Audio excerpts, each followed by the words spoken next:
अरब सागर से उठी हुई चिंगारी जब अटलांटिक पार करती हुई ग्रीनलैंड तक पहुंचे तो उसे सिर्फ एक भू राजनीतिक घटना मत समझिएगा। ये वो पल है जब इतिहास करवट ले रहा है।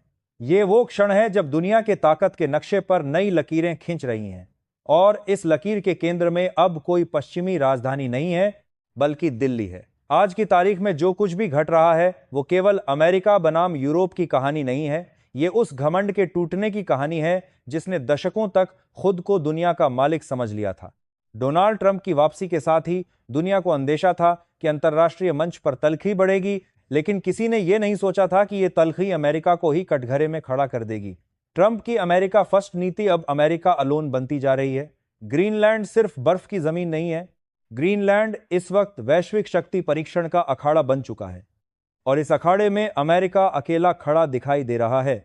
यूरोप, जो दशकों तक वॉशिंगटन की परछाई बनकर चलता रहा, आज उसी वॉशिंगटन से सवाल पूछ रहा है। नाटो, जिसे अमेरिका अपनी निजी सैन्य ढाल समझता था, उसी नाटो के भीतर सबसे बड़ी दरार पैदा हो चुकी है और इस दरार का नाम है भारत। जिस भारत को कल तक इमर्जिंग इकोनॉमी कहकर टाल दिया जाता था, आज वही भारत अमेरिका के प्रभुत्व के लिए सबसे बड़ा स्ट्रैटेजिक खतरा बन चुका है। यह कोई भावनात्मक बयान नहीं है, यह कूटनीतिक हकीकत है। यूरोप के भीतर, नाटो के अंदर बंद कमरों में अब खुले तौर पर कहा जा रहा है कि अमेरिका अब भरोसे के काबिल नहीं रहा। टैरिफ वॉर, धमकियां, प्रतिबंध, डॉलर को हथियार बनाना, इन सब ने यूरोप की रीढ़ तोड़ दी है और जब डर अपनी सीमा पार कर जाता है तब विकल्प खोजे जाते हैं। आज यूरोप वही कर रहा है। भारत अब सिर्फ एक देश नहीं रहा, भारत अब एक विकल्प बन चुका है, एक संतुलन, एक स्थिर शक्ति। यही वजह है कि नाटो के भीतर वो चर्चा शुरू हो चुकी है जो अमेरिका के लिए किसी राजनीतिक भूकंप से कम नहीं है। भारत को नाटो में शामिल करने की बात अब अफवाह नहीं रही, ये औपचारिक विमर्श बन चुकी है। और सिर्फ सदस्यता नहीं, भारत को वो दर्जा देने की बात चल रही है जो अब तक केवल अमेरिका के पास था। सोचिए जरा, जिस नाटो को अमेरिका ने खड़ा किया, उसी नाटो का नेतृत्व भारत को सौंपने की बात उठ रही है। यह केवल शक्ति का हस्तांतरण नहीं है, यह मानसिक दास्ता की समाप्ति है। यूरोप अब यह मान चुका है कि अमेरिका के साथ रहना अब सुरक्षा नहीं बल्कि जोखिम बन चुका है। ग्रीनलैंड पर अमेरिकी सैन्य आक्रामकता ने यह साफ कर दिया है कि ट्रंप किसी भी सहयोगी को मोहरा बनाने से नहीं हिचकिचाएंगे। डेनमार्क ने खुली चेतावनी दी है, पहली गोली अगर चली तो जिम्मेदारी अमेरिका की होगी। नाटो के भीतर यह बयान किसी विद्रोह से कम नहीं है और इसी विद्रोह के केंद्र में भारत को देखा जा रहा है, क्योंकि भारत वो देश है जिसने कभी किसी को धमकाया नहीं, लेकिन जब खड़ा हुआ तो झुकता भी नहीं। इसी बीच फ्रांस के राष्ट्रपति इमैनुअल मैक्रों का बयान पूरी दुनिया का ध्यान खींचता है। ब्रिक्स को लेकर जो बात उन्होंने कही वो सिर्फ कूटनीति नहीं थी, वो एक संदेश था कि दुनिया अब एक अध्रुवीय नहीं रही। भारत, चीन, रूस जैसी शक्तियां अब नियम तय करेंगी, सिर्फ मानेगी नहीं, और यही बात अमेरिका को सबसे ज्यादा चुभ रही है। यूरोप अब ब्रिक्स को नजरअंदाज नहीं कर पा रहा। जिस संगठन को कभी कमजोर देशों का समूह कहा गया था, आज उसी ब्रिक्स के दरवाजे यूरोप खटखटा रहा है और उस दरवाजे की चाबी भारत के हाथ में है। भारत की ब्रिक्स अध्यक्षता ने दिल्ली को वैश्विक राजनीति का केंद्र बना दिया है। पेरिस से बर्लिन तक यह समझ बन चुकी है कि अगर भविष्य चाहिए तो भारत के साथ चलना होगा। देन इज ग्रेट, डॉलर का डर अब यूरोप को सताने लगा है। रूस और ईरान के साथ जो हुआ वो चेतावनी बन चुका है। भारत ने स्थानीय मुद्रा में व्यापार करके यह साबित कर दिया है कि डॉलर के बिना भी दुनिया चल सकती है और यही अमेरिका की सबसे बड़ी हार है, क्योंकि जब मुद्रा हथियार बन जाए और वो हथियार कुंद हो जाए तब साम्राज्य गिरते हैं। ग्रीनलैंड में बढ़ती सैन्य हलचल, नाटो के भीतर भारत को लेकर उठती मांग, ब्रिक्स के प्रति यूरोप का झुकाव, ये सब अलग अलग घटनाएं नहीं हैं, ये एक ही कहानी के अध्याय हैं और इस कहानी का नाम है वैश्विक शक्ति संतुलन का अंत और नए युग की शुरुआत। भारत आज उस मोड़ पर खड़ा है जहां से पीछे लौटना संभव नहीं। भारत न किसी का पिछलग्गू है, न किसी का दुश्मन। यही वजह है कि आज पूरी दुनिया भारत की ओर देख रही है। अमेरिका के लिए यह सबसे बड़ा सबक है और सबसे बड़ा झटका भी, क्योंकि जिस ताकत को वो अपनी ढाल मानता था, वही ताकत अब उसके सामने दीवार बनकर खड़ी हो रही है। और यहीं से कहानी और खतरनाक होती है, क्योंकि जब पुरानी ताकतें गिरती हैं तो वो आखिरी दांव चलती हैं। ग्रीनलैंड सिर्फ शुरुआत है। अगर आपको लगता है कि यह सब यूं ही हो रहा है तो आप बहुत बड़ी भूल कर रहे हैं। खेल अब खुल चुका है। अगर आप इस सच्चाई को समझ रहे हैं तो वीडियो को लाइक कीजिए और चैनल को सब्सक्राइब जरूर कीजिए, क्योंकि आगे जो आने वाला है वो इतिहास बदलने वाला है। अब जरा ध्यान से समझिए, क्योंकि यहीं से पूरी दुनिया की धड़कनें तेज हो जाती हैं। जिस ग्रीनलैंड को अब तक लोग बर्फ का वीरान टुकड़ा समझते थे, वही ग्रीनलैंड इस वक्त दुनिया की सबसे बड़ी सामरिक चाबी बन चुका है। Arctic route, minerals, natural resource, military control, और इसी वजह से डोनाल्ड ट्रंप ने इसे अपनी जिद बना लिया। लेकिन ट्रंप शायद ये भूल गए कि दुनिया अब एक 199 शून्य वाली नहीं है, जहां अमेरिका उंगली उठाए और सब झुक जाएं। ग्रीनलैंड में अमेरिकी एयरफोर्स की हलचल, युद्धपोतों की तैनाती और लगातार धमकी भरे बयान, इन सब ने यूरोप को एक ही सवाल पूछने पर मजबूर कर दिया है कि अगला नंबर किसका है। आज ग्रीनलैंड, कल जर्मनी, आज डेनमार्क, कल फ्रांस, और यही डर अब नाटो के भीतर आग बन चुका है। नाटो, जिसे अमेरिका अपनी प्राइवेट मिलिट्री कंपनी समझने लगा था, अब उसी नाटो में अमेरिका के खिलाफ फुसफुसाहट नहीं बल्कि खुली बगावत शुरू हो चुकी है। यूरोप को अब साफ दिख रहा है कि ट्रंप के लिए दोस्ती और दुश्मनी में कोई फर्क नहीं है। जो काम का है वही साथी है, और जो सवाल पूछे वही दुश्मन। यही वजह है कि यूरोप अब सुरक्षा के लिए नए कंधे तलाश रहा है, और उस तलाश का नाम है भारत। भारत, जो कभी किसी सैन्य गुट का मोहरा नहीं बना। भारत, जिसने कभी अपनी संप्रभुता गिरवी नहीं रखी। भारत, जिसने अमेरिका को भी दोस्ती दिखाई और रूस से भी रिश्ते निभाए। आज नाटो के अंदर यह सवाल खुलकर उठ रहा है कि अगर अमेरिका ही सबसे बड़ा खतरा बन जाए तो उससे बचाव कैसे किया जाए। और यही वो बिंदु है जहां भारत एक संतुलनकारी शक्ति के रूप में उभरता है। भारत के पास न सिर्फ सैन्य ताकत है बल्कि नैतिक ताकत भी है। भारत की सेना कहीं कब्जा करने नहीं जाती बल्कि स्थिरता लाने जाती है। यही कारण है कि नाटो के भीतर भारत को सिर्फ सदस्य नहीं बल्कि नेतृत्वकर्ता बनाने की चर्चा चल रही है। यह कोई छोटा फैसला नहीं है। इसका मतलब है कि अमेरिका की दशकों पुरानी बादशाहत को नाटो के भीतर ही चुनौती मिल रही है, और यह चुनौती किसी दुश्मन देश से नहीं बल्कि उन्हीं सहयोगियों से मिल रही है जिन्हें अमेरिका ने सालों तक सुरक्षा के नाम पर अपने अधीन रखा। ट्रंप की टैरिफ नीति ने यूरोप के उद्योगों की कमर तोड़ दी।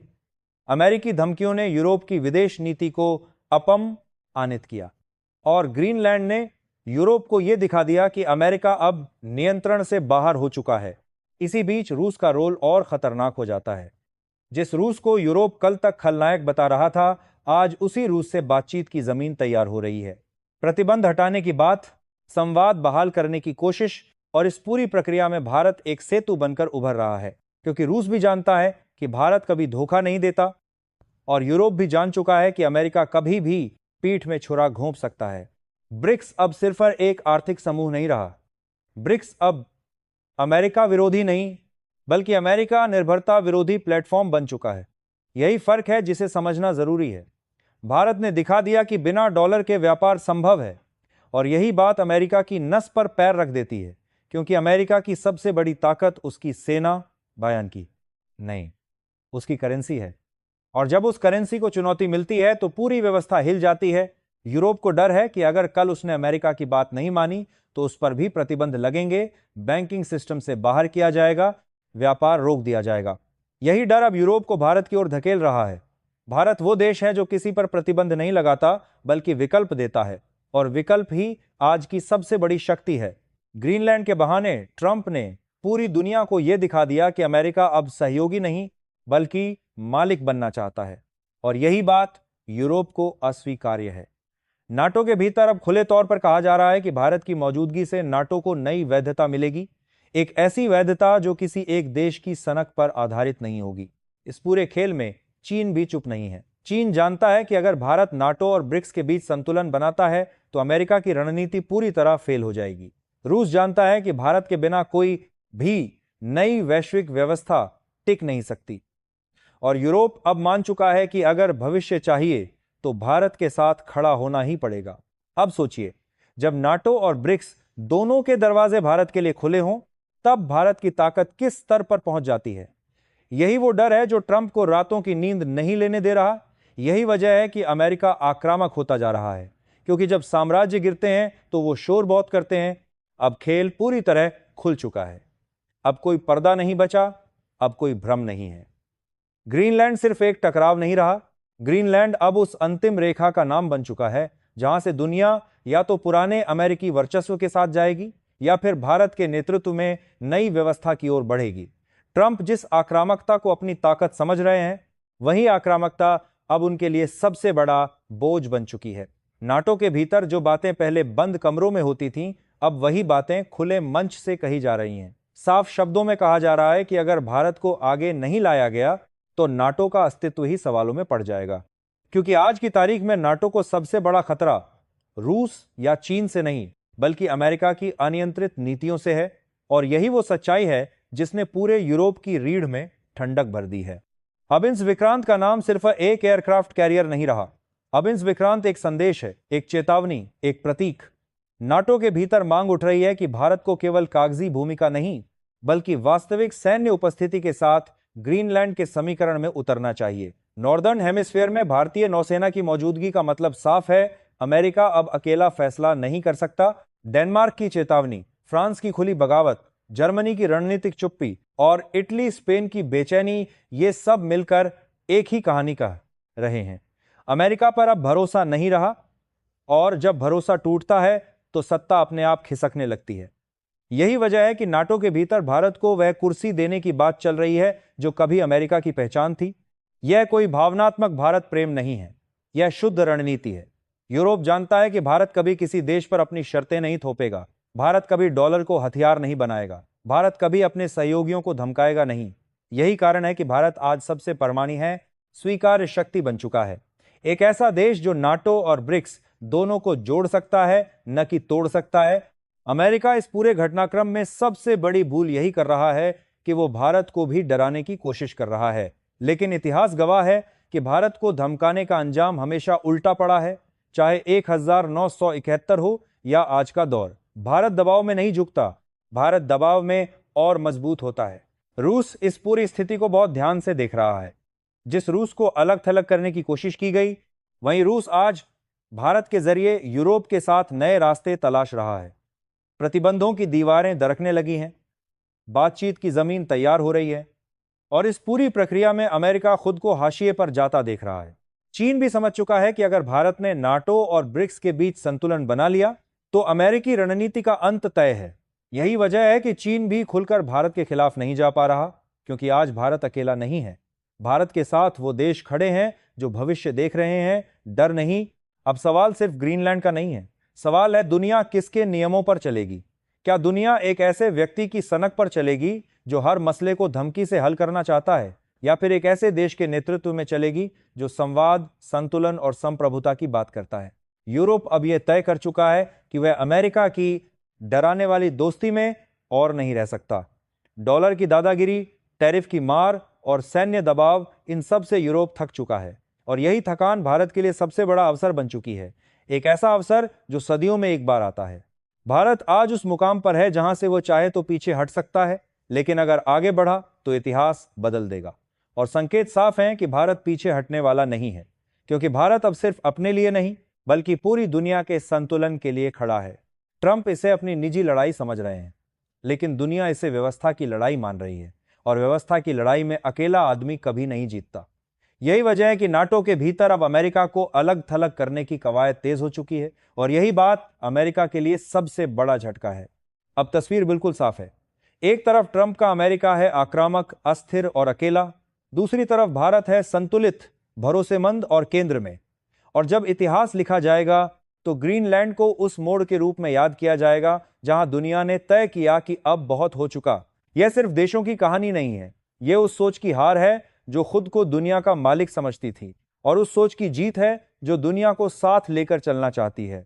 अब फैसला दुनिया के हाथ में है, और भारत उस फैसले के केंद्र में खड़ा है। अगर आपको लगता है कि आने वाला समय भारत का है, अगर आपको लगता है कि दुनिया बदल रही है, तो वीडियो को लाइक कीजिए, चैनल को सब्सक्राइब कीजिए और इसे ज्यादा से ज्यादा शेयर कीजिए, क्योंकि जो आप देख रहे हैं वो सिर्फ खबर नहीं, इतिहास की शुरुआत है। मिरकोट शैरेंडीज, जय हिंद,